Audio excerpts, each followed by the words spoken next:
ದೇಹವೇ ದೇವರು ಅಂತಂದ್ರೆ,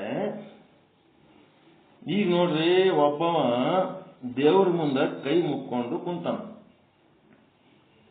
ಒಬ್ಬವ ದೇವ್ರ ಮುಂದೆ ಕೈ ಮುಕ್ಕೊಂಡು ಕೂತಾನ. ಕೇವಲ ಲಕ್ಷ್ಯದಲ್ಲಿ ಇದ್ದವನಿಗೆ ಏನ್ ಕಲ್ಲಿನ ಮುಂದೆ ಕೈ ಮುಗ್ಕೊಂಡು ಕೂತಾನಂತ ನಾವು. ಅವ ಎದ್ರ ಮುಂದೆ ಕೂತಾನ, ಅವ ಏನ್ ನೋಡ್ಲಕತ್ತಾನ ಇವನಿಗೇನು ಗೊತ್ತು. ಅವ ಲಕ್ಷ್ಯದಾಗ ಅದನೋ, ಲಕ್ಷ್ಯ ಸಹಿತ ವಾಚ್ಯದಾಗ ಅದನೋ, ಏನ್ ಕೇವಲ ಲಕ್ಷ್ಯದಾಗ ಅದನೋ ಯಾವನಿಗೆ ಗೊತ್ತು? ಹೌದಾ ಇಲ್ರಿ?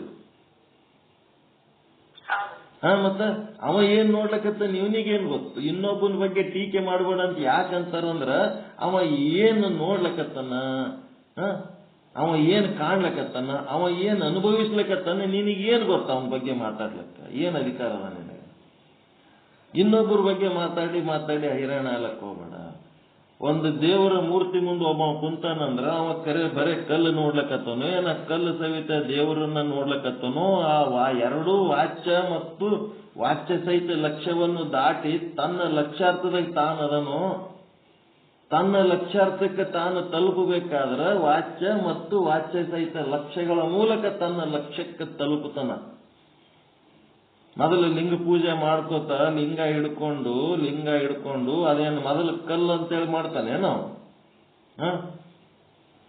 ಲಿಂಗ ಹಿಡ್ಕೊಂಡು ಪೂಜೆ ಮಾಡ್ಕೋತ ಧ್ಯಾನ ಮಾಡ್ಕೋತ ಅಂತರ್ಧಾನ ಆತನೋ. ಅಂತರ್ಧಾನ ಆಗಿ ತನ್ನ ಲಕ್ಷ್ಯಕ್ಕೆ ತಾನು ಹೋಗ್ಬೇಕು ಅಂತಂದ್ರೆ ಈ ವಾಚ್ಯ ಮತ್ತು ವಾಚ್ಯ ಸಹಿತ ಲಕ್ಷ್ಯಗಳ ಉಪಯೋಗ ಮಾಡ್ಕೊಂಡು ಅಲ್ಲಿಗೆ ಹೋಗ್ತಾನೆ. ಈ ಆಟೋ ರಿಕ್ಷಾ ಹಿಡ್ದಂಗ ಬಸ್ ಸ್ಟ್ಯಾಂಡಿಗೆ ಹೋಗ್ಬೇಕಾದ್ರ,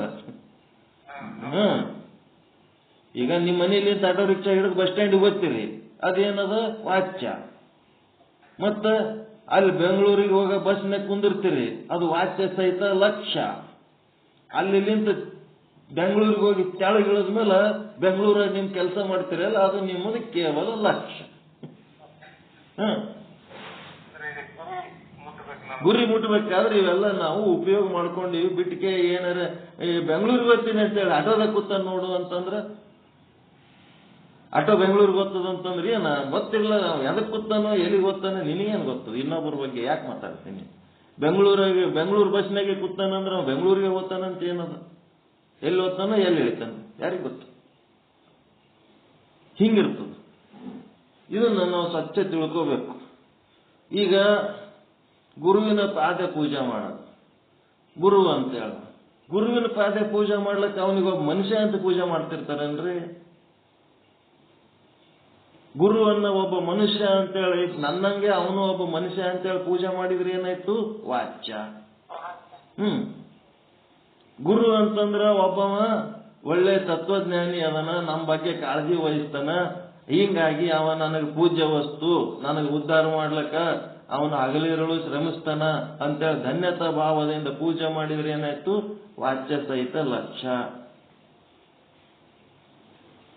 ಈಗ ನನ್ನ ಪಾದ ನಾನೇ ಪೂಜೆ ಮಾಡ್ಕೊಳಕ್ ಬರಂಗಿಲ್ಲ. ನನ್ನ ಪಾದ ಗುರುವಿನ ರೂಪದಲ್ಲಿ ಪೂಜೆ ಮಾಡ್ಲಕತ್ತೀನಿ, ಗುರುವಿನ ಪಾದ ಹಿಡಿದು ನಾ ಪೂಜೆ ಮಾಡ್ಲಕತ್ತೀನಿ, ಅಲ್ಲಿ ನನ್ನ ಪೂಜೆನೆ ಮಾಡ್ಲಕತ್ತೀನಿ. ನಿನ್ನ ರೂಪ ಜಂಗಮವನು ಪೂಜೆ ಮಾಡುವಂತ ಭಕ್ತ, ಧನ್ಯನವನು ಧರೆಯೊಳಾತಗಾರು ಸಾಟಿ ಲಿಂಗವೇ. ಅದ ಇಲ್ಲ, ತನ್ನ ರೂಪನೇ ಜಂಗಮ ಅಂತೇಳಿ ಪೂಜೆ ಮಾಡವ. ಆ ಜಂಗಮ ಬೇರೆ ಯಾರು ಅಲ್ಲ, ನನ್ನದು ಒಂದು ಅಂತರಾತ್ಮ ಸಚ್ಚಿದಾನಂದ ಅಂತೇನ ಆತ್ಮ ಅದಲ್ಲ, ಅದೇ ಏನಾಗ್ಯದ ನನ್ನ ಎದುರ ಗುರು ಆಗಿ ಬಂದದ, ಅದೇ ನನಗೆ ಲಿಂಗ ಆಗಿ ಬಂದದ, ಅದೇ ನನಗೆ ಜಂಗಮ ಆಗಿ ಬಂದದ. ತನ್ನ ರೂಪು ಜಂಗಮವನು ಪೂಜೆ ಮಾಡುವಂತ ಭಕ್ತ, ಧನ್ಯನವನು ಧರೆಯೊಳಾತಗಾರು ಸಾಟಿ ಲಿಂಗವೇ ಅಂದ್ರೆ ಸಚ್ಚಿದಾನಂದನ ಪೂಜೆ ಮಾಡ್ಲಕತ್ತಾನವ. ಕೇವಲ ಲಕ್ಷ್ಯ. ಅವನಿಗೆ ಧರೆಯೊಳಗೆ ಯಾರು ಅವನಿಗೆ ಸಾಟಿ ಅದಾರ, ಅವನ ಇಕ್ವಲೆಂಟ್, ಅವನಿಗೆ ಹೋಲಿಕೆ ಆಗಂತವ್ರು ಯಾರು ಅದಾರ? ಯಾರು ಇಲ್ಲ. ತನ್ನ ರೂಪು ಜಂಗಮವನು ಪೂಜೆ ಮಾಡುವಂತ ಭಕ್ತ, ಧನ್ಯನವನು ಧರೆಯೊಳಾತಗಾರು ಸಾಟಿ ಲಿಂಗವೇ. ಲಿಂಗನೂ ಅವನೇ, ಗುರುನೂ ಅವನೇ, ಜಂಗಮನೂ ಅವನೇ, ಪೂಜೆ ಮಾಡೋ ಭಕ್ತನೂ ಅವನೇ, ಒಂದೇ ವಸ್ತುವಲ್ಲಿ ಅಖಂಡ. ಅಂತ ಪೂಜೆ ಮಾಡೋವನಿಗೆ ನಾವೇನರೆ ಅಂದ್ರೆ ಹಂಗ, ದೇಹದಲ್ಲಿ ದೇವರಿದ್ದಾನೆ, ಆದರೆ ದೇಹವೇ ದೇವರಲ್ಲ. ಇಲ್ಲಿ ನಾನು ಏಟು ಓದಿ ಏಟು ಬರೆದು ನಾನು ಏಟು ಸರ್ಕಸ್ ಮಾಡಿದ್ರು ನನಗೇನು ಅರ್ಥ ಆಗ್ಯದ ಅದು ನಿಮ್ಗೆ ಹೇಳಕ್ಕೆ ಬರಂಗಿಲ್ಲ. ಭಯಂಕರ ಪ್ರಯತ್ನ ಪಡ್ತಿರ್ತೀನಿ ನಾನೇನ್ ಹೇಳ್ಬೇಕಂತೀನಿ, ಎತ್ತರದ ಒಂದು ಅನುಭವ ಅದು ಹೊರಗೆ ಹಾಕ್ಲಕ್ ಪ್ರಯತ್ನ ಮಾಡ್ತಿರ್ತೀನಿ. ಇಲ್ಲಿ ಬರೆದು ಅಕ್ಷರಗಳು ನಾ ಹೇಳೋ ಅನುಭವಕ್ಕೆ ಏನೂ ಸಂಬಂಧ ಇಲ್ಲ. ಆ ಅನುಭವ ಒಂದು ಹೃದಯದಿಂದ ಇನ್ನೊಂದು ಹೃದಯಕ್ಕೆ ಟ್ರಾನ್ಸ್ಫರ್ ಆಗ್ತದೆ ಹೊರತು ಅದನ್ನು ಬರೀಲಕ್ಕೂ ಬರಲ್ಲ, ಓದ್ಲಕ್ಕೂ ಬರಲ್ಲ, ಹೇಳಲಕ್ಕೂ ಬರಲ್ಲ, ಕೇಳಲಕ್ಕೂ ಬರಲ್ಲ.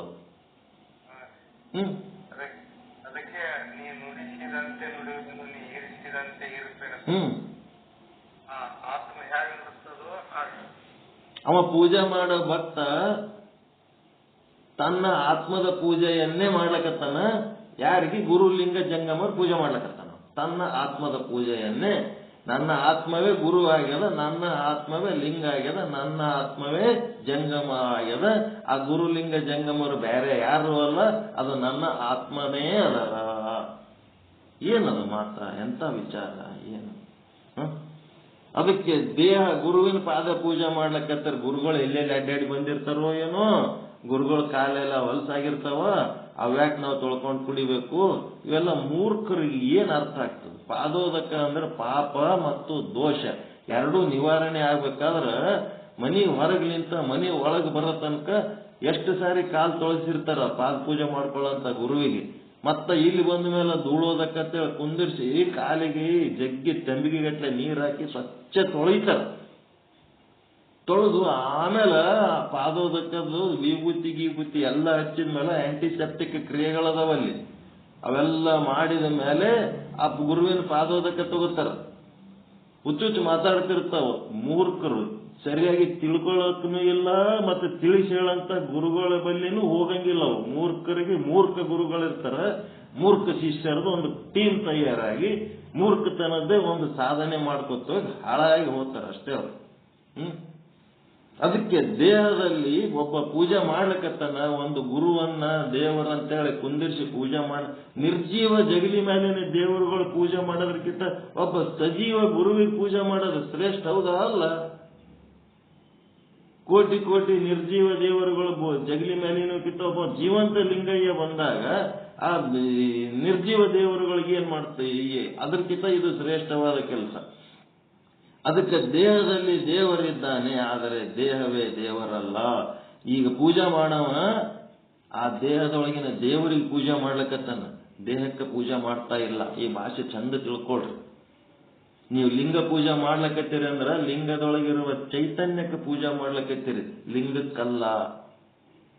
ಗಣಪತಿ ಪೂಜೆ ಮಾಡ್ಲಕತ್ತೀರಿ ಅಂದ್ರ ಗಣಪತಿ ಒಳಗಿನ ಚೈತನ್ಯ, ಸತ್ ಚಿತ್ತಾನಂದ ಚೈತನ್ಯ ಅದ, ಆ ಚೈತನ್ಯಕ್ಕೆ ನೀವು ಪೂಜೆ ಮಾಡ್ಲಕತ್ತೀರಿ, ಆ ಮೂರ್ತಿಗಲ್ಲ. ಎಷ್ಟೇ ದೇವರುಗಳು ಪೂಜೆ ಮಾಡಿದ್ರು ಸಹಿತ ಅವ್ರವ್ರ ಇಷ್ಟ, ಬೇಕಾದ ಮೂರ್ತಿಗಳು ತಗೊಂಡು ಪೂಜೆ ಮಾಡ್ಲಿ. ಆ ಪೂಜೆಯ ಹಿಂದಿನ ಉದ್ದೇಶ ಆ ಮೂರ್ತಿ ಒಳಗಿರುವಂತ ಚೈತನ್ಯ, ಸತ್ ಚಿತ್ತಾನಂದ ನಿತ್ಯ ಪರಿಪೂರ್ಣ ಪರಮಾತ್ಮ ಅಣುರೇಣು ತೃಣಕಾಷ್ಟಗಳಲ್ಲಿ ಇದ್ದದ್ದಕ್ಕೆ ಯಾವುದನ್ನಾದ್ರೂ ತಗೊಂಡು ಪೂಜೆ ಮಾಡಿ. ಆದ್ರೆ ಪೂಜೆ ಮಾಡ್ಬೇಕಾದ್ರೆ ಅದ್ರೊಳಗ ಇರೋ ಚೈತನ್ಯವನ್ನ ಲಕ್ಷ್ಯದಾಗ ಇಟ್ಕೊಂಡು ಪೂಜೆ ಮಾಡಿ. ಲಕ್ಷ್ಯ ಸಹಿತ ವಾಚ್ಯನೂ ಬೇಡ, ಕೇವಲ ವಾಚ್ಯನೂ ಬೇಡ. ನಿಮ್ಮ ಲಕ್ಷ್ಯ ಅದರೊಳಗಿರುವ ಚೈತನ್ಯದ ಕಡೆ ಇರಲಿ. ಆ ಚೈತನ್ಯ ಬೇರೆ ಯಾರು ಅಲ್ಲ, ನಾನು ಅದೇ ಚೈತನ್ಯ ಸ್ವರೂಪ, ಅಲ್ಲಿರೋದು ಅದೇ ಚೈತನ್ಯ ಸ್ವರೂಪ, ಇಡೀ ಜಗತ್ತಿನ ತುಂಬಾ ಇರೋದು ಅದೇ ಚೈತನ್ಯ ಸ್ವರೂಪ ಅಂತೇಳಿ ಪೂಜೆ ಮಾಡಿ. ಅದಕ್ಕೆ ದೇಹದಲ್ಲಿ ದೇವರಿದ್ದಾನೆ, ಆದರೆ ದೇಹವೇ ದೇವರಲ್ಲ. ದೇವರು ದೇಹದೊಳಗೆ ಇದ್ದಾನೆ. ಆ ದೇಹದ ವಾಚ್ಯ ಭಾಗವಾದ ರಕ್ತ ಮಾಂಸಾದಿ ಅಸಹ್ಯ ಪದಾರ್ಥಗಳುಳ್ಳ ಈ ಶರೀರವೇ ದೇವರಲ್ಲ. ಅದನ್ನ ತ್ಯಾಗ ಮಾಡು. ಅದು ಕಬ್ಬಿನ ಸಿಪ್ಪಿ ಇದ್ದಂಗೆ ತ್ಯಾಗ ಮಾಡು. ದೇಹದೊಳಗಿನ ಲಕ್ಷ್ಯ ಭಾಗವಾದ ಆತ್ಮವನ್ನು ಗ್ರಹಿಸು. ಅದರೊಳಗೊಂದು ಬರೇ ಸಪ್ತಧಾತುಗಳು ರಕ್ತ ಮಾಂಸ ಮಲಮೂತ್ರ ಅಷ್ಟೇ ಇಲ್ಲ, ಅದರೊಳಗೊಂದು ಆತ್ಮ ಚೈತನ್ಯ ಸಪ್ತ ಚಿತ್ತಾನಂದ ನಿತ್ಯ ಪರಿಪ ಅದನ್ನು ಗ್ರಹಿಸು, ರಸವನ್ನು ಗ್ರಹಿಸು. ಆದರೆ ಮೂರ್ಖರು ವಾಚ್ಯ ಭಾಗ ಶರೀರಾದಿಗಳಲ್ಲೇ ಆತ್ಮಭಾವ ಮಾಡಿಕೊಂಡು ಲಕ್ಷ್ಯ ಭಾವದ ಆತ್ಮದೊಡನೆ ವಿಮುಖರಾಗಿ ಪುಣ್ಯ ಪಾಪ ಕರ್ಮಗಳನ್ನು ಮಾಡಿ ಸುಖ ದುಃಖಗಳನ್ನು ಅನುಭವಿಸುತ್ತಿರುತ್ತಾರೆ. ಎಲ್ಲಿ ನೀವು ಆ ಲಕ್ಷ್ಯ ಭಾಗಕ್ಕೆ ಹೋಗಿ ಪೂಜೆ ಮಾಡಂಗಿಲ್ಲ, ಬೇರೆ ಯಾವ್ದ್ಯಾವುದನ್ನ ನೀವು ದೇವ್ರ ಹತ್ತೇಳಿ ಪೂಜೆ ಮಾಡಿದ್ರಿ ಅಂದ್ರೆ ಪಾಪ ಪುಣ್ಯಗಳದು ಭವ ರೋಗ ಅಂಟುತ್ತದ. ಅದಕ್ಕೆ ಸುಖ ದುಃಖ ಜನ್ಮ ಪುನರ್ಜನ್ಮಗಳು ಚಾಲು ಆಗ್ತವೆ. ಕೇವಲ ಲಕ್ಷ್ಯಾರ್ಥ, ಕೇವಲ ಲಕ್ಷ್ಯಾರ್ಥ. ಆ ಲಕ್ಷ್ಯದ ಕಡೆ ಅಷ್ಟೇ ಲಕ್ಷ್ಯ ಕೊಡ್ರಿ.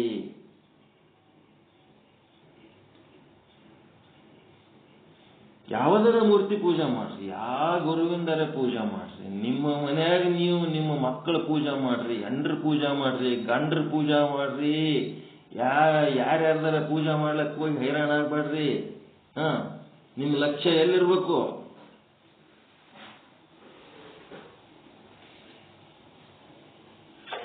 ಆ ಶರೀರದ ಕಡೆ ಬೇಡ, ನಾಮ ರೂಪ ಕ್ರಿಯೆಗಳ ಕಡೆ ಬೇಡ, ಅದರೊಳಗಿರುವ ಆತ್ಮದ ಕಡೆ ಲಕ್ಷ್ಯ ಕೊಟ್ಟು ನೀವು ಪೂಜೆ ಮಾಡಿದ್ರೆ, ನಿಮ್ಮ ಹೆಂಡ್ರ ಪೂಜೆ ಮಾಡಿದ್ರೆ ಏನ್ ತಪ್ಪದ?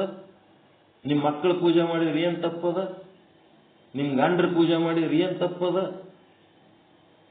ಗುರುವಿಂದೇ ಪೂಜೆ ಮಾಡ, ಗುರು ಆಮೇಲಿಂದ ಮೊದಲು ಮನೆಯವ್ರು ಪೂಜೆ ಮಾಡ್ರಿ, ತಂದೆ ತಾಯಿ ಪೂಜೆ ಮಾಡೋದ್ ಕಲಸ್ರಿ. ಅಲ್ಲೇನದ ಲಕ್ಷಾರ್ಥದ ಪೂಜೆ ಮಾಡೋದಕ್ಕೆ ಕಲಸ್ರಿ. ಒಬ್ರಿಗೊಬ್ರು ಟ್ರೈನಿಂಗ್ ತಗೊಳ್ರಿ. ಮತ್ತೆ ಇಲ್ಲಿ ನಿರಂಕಾರಿಗೆ ಬರ್ರಿ, ಎಲ್ಲರೂ ಅವ್ರವ್ರ ಹೆಂಡ್ರಿಗೆ ನಮಸ್ಕಾರ ಮಾಡ್ತಾರೆ. ನಿರಂಕಾರದಾಗ ನಮ್ಮದೇ ಇದ್ರಾಗಿದೆ, ನಾವು ನಮಸ್ಕಾರ ಮಾಡ್ತೀವಿ, ಅವರು ಮಾಡ್ತಾರೆ, ನಾವು ಮಾಡ್ತೀವಿ. ಚರಣಾಮೃತ ತಗೋಬೇಕಂದ್ರೆ ಯಾರು ಬೇಕವರಿಗೆ ಸೆಲೆಕ್ಟ್ ಮಾಡ್ತಾರ ಅವರು. ಚರಣಾಮೃತ ತಗೋಬೇಕಂದ್ರೆ ಯಾರು ಬೇಕವರಿಗೆ ಮಾಜಿ ಬೇಂಜಿ ತು ಮಾವ್ ಅಂತಾರೆ. ಗಂಡ ಕುಂದಿರ್ತಾರ, ಚರಣಾಮೃತ ತಗೋಬಾ ಇಲ್ಲ ಅಂತ. ಯಾರ್ದು ಚರಣಾಮೃತ? ಹೆಂಡತಿ ಚರಣಾಮೃತ ತಗೋತಾರೇನು? ಹೆಂಡತಿ ಒಳಗಿರುವಂತ ಚೈತನ್ಯ ಏನದಲ್ಲ, ಆ ಚೈತನ್ಯದ ಚರಣಾಮೃತ ತಗೋತಾರ. ಏನಾವ ಅಲ್ಲೇ ಅಂತಂದ್ರೆ ಕಪಾಳಿ ಬಿಡ್ತಾರಲ್ಲಿ. ನಿರಂಕಾರ ಯಾವ ರಕ್ತ ಮಾಂಸ ಮಲ ಮೂತ್ರ ಹೆಂಡತಿ ಗಂಡ ಎಲ್ಲ ಸಂಬಂಧ ದಾಟಿ ಕೇವಲ ಆತ್ಮದ ಲಕ್ಷ್ಯ ಕೊಟ್ಟು ನೀನು ಚರಣಾಮೃತ ತಗೋಬೇಕನ್ನೋದು ಕಲಿಸ್ತಾರ. ಅಲ್ಲಿ ನಡಿ ಚಪ್ಪಲಿ ಕಾಯಿ ಹೋಗಂತಾರ. ಚಪ್ಪಲಿ ಕಾಯ್ಬೇಕು. ಯಾರು ಚಪ್ಪಲಿ ತಂದು ಬಿಟ್ರು ಅಂತಂದ್ರ ಅವು ಜೋಡಿಸ್ಬೇಕು. ಕಾಲನ್ ಚಪ್ಪಲಿ ಕೆಲವೊಬ್ಬರಿಗೆ ಕಳಿಲಕ್ಕ ಬರಂಗಿಲ್ಲ, ಅವ್ರ ಚಪ್ಪಲಿ ಕಾಲು ಹಿಡಿದು ಕಳಿಸ್ಬೇಕು, ಕುರ್ಚಿ ಮೇಲೆ ಕುಂದಿರ್ಸ್ಬೇಕು, ಎಲ್ಲ ಮಾಡ್ಬೇಕವ್ರಿಗೆ. ನಿರಂಕಾರದೊಳಗೆ ಹೋಗಿ ನಾವು ಸಂಸ್ಕಾರ ಕಲಿಯೋದಷ್ಟು ಎಲ್ಲಿ ಕಲಿಯಂಗಿಲ್ಲ. ಇಡೀ ಜಗತ್ತಿನಾಗ ಅದು ಒಂದೇ ಬೆಸ್ಟ್. ಅದು ಎಲ್ಲರೂ ಸಾಧ್ಯ ಇದ್ರೆ ಅಟೆಂಡ್ ಆಗ್ರಿ.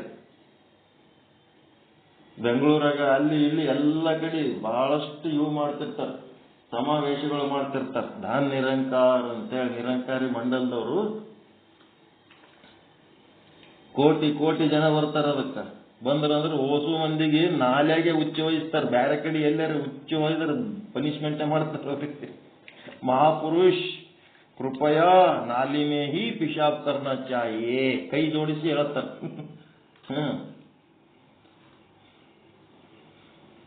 ಅವ್ರ ಸಮಾವೇಶ ಬಂತಂದ್ರ ಸೇವಾದಾರಿಗಳು ಹೆಂಗಿರ್ತಾರ ಅಂದ್ರೆ ಬಸ್ ಸ್ಟ್ಯಾಂಡ್ನಾಗ, ರೈಲ್ವೆ ಸ್ಟೇಷನ್ದಾಗ 10 ಫೀಟ್ 15 ಫೀಟಿಗೆ ಒಬ್ಬೊಬ್ಬರು ನಿಂದಿರ್ತಾರ. ಅದು ಸಮಾವೇಶ ಎಲ್ಲಿರ್ತದ ಅಲ್ಲಿ ತನಕ ನಿಂದಿರ್ತಾರೆ ಸೇವಾದಾರಿಗಳು ಡ್ರೆಸ್ ಹಾಕೊಂಡು. ಅವ್ರನ್ನ ನೋಡ್ಕೋತ ಹೋದ್ರೆ ನಾವು ಹೋಗಿ ಮುಟ್ಟಿಬಿಡ್ತೀವಿ ಅಂತ ಸೇವಾದಾರಿಗಳಲ್ಲಿ.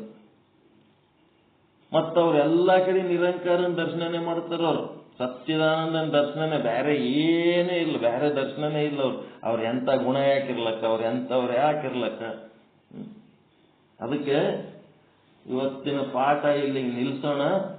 ಸತ್ಯಚಿತ್ ಆನಂದನ ಕಡೆ ಲಕ್ಷ್ಯ ಕೊಟ್ಟು ವಾಚ್ಯ ಭಾಗ ಮತ್ತು ವಾಚ್ಯ ಸಹಿತ ಲಕ್ಷ್ಯ ಭಾಗ ಇವುಗಳನ್ನ ನೆಗ್ಲೆಕ್ಟ್ ಮಾಡ್ರಿ. ಈಗ ನಾನು ಹೇಳುವ ಮಾತುಗಳಲ್ಲಿ ನಿಮಗ ಆಧ್ಯಾತ್ಮ ಸಾಧನೆಗೆ ಉಪಯೋಗ ಇಲ್ಲದ ಮಾತುಗಳು ಏನದವ ಅವೆಲ್ಲನೂ ನೆಗ್ಲೆಕ್ಟ್. ಕೆಲವೊಂದು ಸಾರಿ ಸಿಟ್ಟಿಗೆ ನಿಮಗೆ ಬೈದಿರ್ಬೋದು, ಅದೇನು ದ್ವೇಷ ಇಲ್ಲ, ಅದನ್ನು ನೆಗ್ಲೆಕ್ಟ್ ಮಾಡಬೇಕು. ಮತ್ತೆ ವಾಚ್ಯ ಸಹಿತ ಲಕ್ಷ್ಯ ಏನ್ ಮಾಡ್ಬೇಕೀಗ? ಅದನ್ನೂ ಮಾಡ್ಬೇಕತ್ತೀವಿ, ಇದನ್ನೂ ಮಾಡಕತ್ತೀವಿ, ಎರಡು ಮಿಕ್ಸ್ ಅದ ನಮ್ಮೊಳಗೆ. ಹಿಂಗಾಗಿ ಅದನ್ನೂ ನೆಗ್ಲೆಕ್ಟ್ ಮಾಡ್ರಿ. ಏನ್ ಸತ್ಸಂಗ ನಡೆದಾಗ ಯಾರ್ದಾರೆ ಫೋನ್ ಬಂದ್ರೆ ಅಟೆಂಡ್ ಹಾಕೋದ್ ಕುಂದಿರ್ತಾನ, ಮತ್ತೇನ್ ಮಾಡ್ಬೇಕು? ಈಗ ನನ್ ಬಿಟ್ರೆ ಯಾರು ಅದು ಅಟೆಂಡ್ ಅಲ್ಲ, ನಾನೇ ಮಾಡ್ಬೇಕಲ್ಲ. ಹೀಗಾಗಿ ಅದನ್ನು ನಿರ್ಲಕ್ಷ್ಯ ಮಾಡಬೇಕು. ಮಾಡಿ ಕೇವಲ ಏನು ತತ್ವಜ್ಞಾನ ಹೇಳ್ತಾರ, ಯಾವುದೇ ವಿಗ್ರಹ ತಗೊಳ್ರಿ, ಅದು ಕೆಲವೊಂದು ಸಾರಿ ವಿಗ್ರಹ ಸಹಿತವಾಗಿ, ಇನ್ನೊಂದು ಸಾರಿ ವಿಗ್ರಹ ರಹಿತವಾಗಿ, ಲಕ್ಷ್ಯ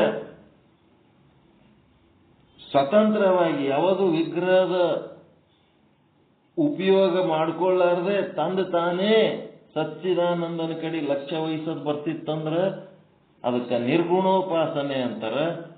ಮತ್ತು ಇವು ಯಾವರೇ ಒಂದಿಷ್ಟು ಮೂರ್ತಿ ಗೀರ್ತಿ ಹಿಡ್ಕೊಂಡು ಮಂತ್ರ ಅವು ಇವು ಏನಾರ ಹಿಡ್ಕೊಂಡು ಅದರ ಮೂಲಕ ನಾವು ಸಚ್ಚಿದಾನಂದ ಕಡೆ ಲಕ್ಷ್ಯ ಕೊಟ್ಟೆವು ಅಂತಂದ್ರೆ ಅದಕ್ಕೆ ಸಗುಣೋಪಾಸನೆ ಅಂತಾರೆ.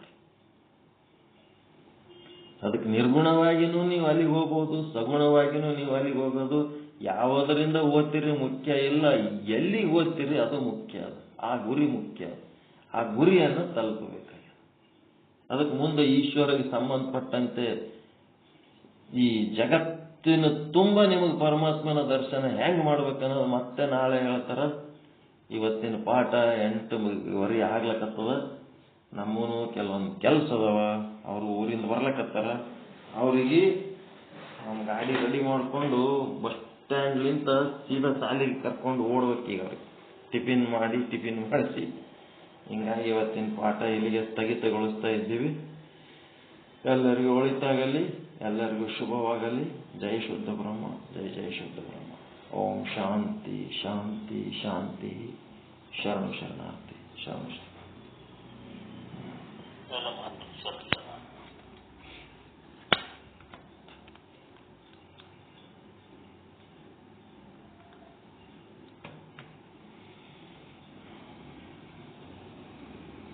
ಮತ್ತಾರು ಮಾತಾಡ್ತಿದ್ರು ಮಾತಾಡ್ರಿ, ಏನಾರೇ ಕಂಟಿನ್ಯೂ ಮಾಡ್ತಿದ್ರು ಮಾಡ್ಬೋದು. ಶಿವರಾಜ್ ಗುರುಗಳೇನು ತತ್ವಪದ ಏನಾರು ಹಾಡ್ತೀರಾ? ಎಷ್ಟು ದಿವಸದ ಮೇಲೆ ಬಂದಿರಿ? ಶರಣ ಶರಣಾರ್ಥಿ ಪರಮಾತ್ಮ. ಹೌದಲ್ರಿ? ಆನಂದ ಆಯ್ತಲ್ರಿ? ತಾಯಿ ಮಗುವಿಗೆ ಬುದ್ಧಿ ಕಲಿಸ್ತಾರೆ, ಆದ್ರೆ ಪ್ರೇಮ ಒಳಗೆ ಇರ್ತದೆ. ಹಾಲು ಬಿಡುತ್ತಾರೆ, ಅನ್ನ ತಿಂತಾರೆ, ನನ್ನ ಮನೆ ಬೆಳೀಲಿ ಅಂತ ಒಂದು ಆಶಾಭಾವನೆ ಇಟ್ಕೊಂಡು ಭಾರಿ ಪ್ರೀತಿ ಇಟ್ಕೊಂಡಿರ್ತಾರೆ ಮಗುವಿನ ಮೇಲೆ. ಅದೇ ರೀತಿಯಾಗಿ ನಮ್ಮವ್ರಿಗೆಲ್ಲ ನೀವೆಲ್ಲ ಏನ್ ಮಾಡ್ತೀರಿ, ತಿಳಿಲಿ ಅಂತಕ್ಕಂಥದ್ದು ಮಾತಾಡ್ತಾರೆ. ಹಂಗೆ ದ್ವೇಷ ಯಾವತ್ತೂ ಇಲ್ಲ ಅಂತ ನನ್ನ ಭಾವನೆ, ಅವತ್ತಿನ ಭಾವನೆ. ಎಲ್ಲಿ ಇಲ್ಲ, ಅದಕ್ಕೆ ಜಾಗನೇ ಇಲ್ಲ ನಮ್ಮಲ್ಲಿ. ಜಾಗನೇ ಇಲ್ಲ. ನಾವು ಸುಮ್ಮನೆ ಕಲ್ಪನೆ ಮಾಡ್ಕೊಂಡು ಹೋದ್ರೆ ನಮ್ಮಂತ ತಟ್ರೆ ಯಾರು ಇಲ್ಲ. ಎಷ್ಟೊಂದು ಗುರುಗಳು ಅದೇನೂ ತಿಂದಿದ್ದೀನಿ ನಾನು, ಅವ್ರನ್ನ ದ್ವೇಷನ ಮಾಡಿಲ್ಲ ನಾನು. ಯಾಕೆಂದ್ರೆ ವಿಚಾರ ಹೇಳಿದಾಗ ಬೇರೆ ಕಡೆ ಮತ್ತೆ ಅಂತ ಒಂದು ಅಡುಗೆ ರೇಟ ನಾನು ಇವತ್ತು ಕ್ಯಾಮ್ನ ಆ ಕಡೆ ಕ್ಯಾಪ್ಬೋದು, ನಾವು ಯಾವ ಕಡೆ ಕ್ಯಾಮ್ನ ಇದೆ ಅಂತ ಎಲ್ಲ ಕಡೆ ಅಡ್ಡಾಡಿ ಬರ್ರಿ ಅಂತೇಳಿ ನಾನೇ ಕಳಿಸ್ಕೊಡ್ತೀನಿ. ಅಲ್ಲಿ ಹೋಗ್ರಿ, ಇಲ್ಲಿ ಹೋಗ್ರಿ, ನೋಡ್ಕೊಂಬರ್ರಿ, ಅದಕ್ಕೆ ಚಲೋ ಅನಿಸ್ತಿದ್ರಿ ಇಲ್ಲಿ ಬರ್ರಿ, ಇದಕ್ಕಿಂತ ಚಲೋ ಅನಿಸ್ತಂದ್ರೆ ಅಲ್ಲಿಗೆ ಹೋಗ್ರಿ. ಒಟ್ಟು ಏನಾರ ಮಾಡ್ರಿ, ಲಕ್ಷ್ಯ ಸಚ್ಚಿದಾನಂದನ ಕಡೆ ಹೊಂದಿ ಪರಮಾನಂದ ಪ್ರಾಪ್ತಿ ರೂಪ, ಸರ್ವ ದುಃಖ ನಿವೃತ್ತಿ ರೂಪ ಮೋಕ್ಷ ಹೊಂದ್ರಿ ಅಂತ. ಇದೇ ನಮ್ಮ ಕಾಳಜಿ, ಇದೇ ನಮ್ಮದು ಒಂದು ಒತ್ತಡದ ಬಯಕೆ.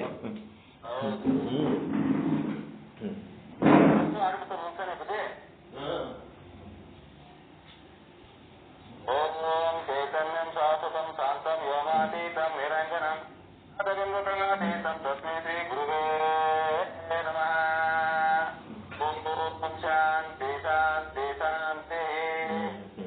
ಕೇಳಬೇಕು ಕೇಳಬೇಕು ಕೇಳಬೇಕು ನಾದ ಕೇಳಬೇಕು. ಮೂಲ ಬ್ರಹ್ಮಾದಿ ಮಾನ ಲಯಿಸಬೇಕು.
ಸುಂದರವಾದ ಹೆಸರುಪದ ಹಾಡಿದ ಗುರುಗಳೇ, ತುಂಬಾ ಸಂತೋಷ.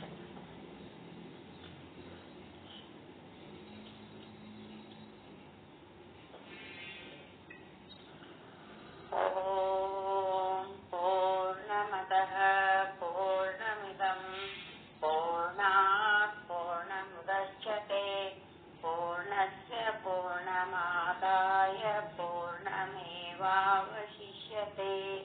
ಓಂ ಶಾಂತಿ ಶಾಂತಿ ಶಾಂತಿ. ಪರಮಾನಂದ ಪ್ರಾಪ್ತಿ ಭವ, ಸರ್ವ ದುಃಖ ನಿವೃತ್ತಿ ಭವ, ಇಷ್ಟಾರ್ಥ ಸಿದ್ಧಿರಸ್ತು. ಯಶಸ್ವಿ ಭವ ಯಶಸ್ವಿ ಭವ. ಓಂ ಶಾಂತಿ ಶಾಂತಿ ಶಾಂತಿ. ಎಲ್ಲ ಗುರುಗಳಿಗೂ ಶರಣಾರ್ಥಿ. ಎಲ್ಲ ಶರಣಾರ್ಥಿಗಳು ಶರಣಾರ್ಥಿಗಳು. ಶರಣೋ ಶರಣಾರ್ಥಿ.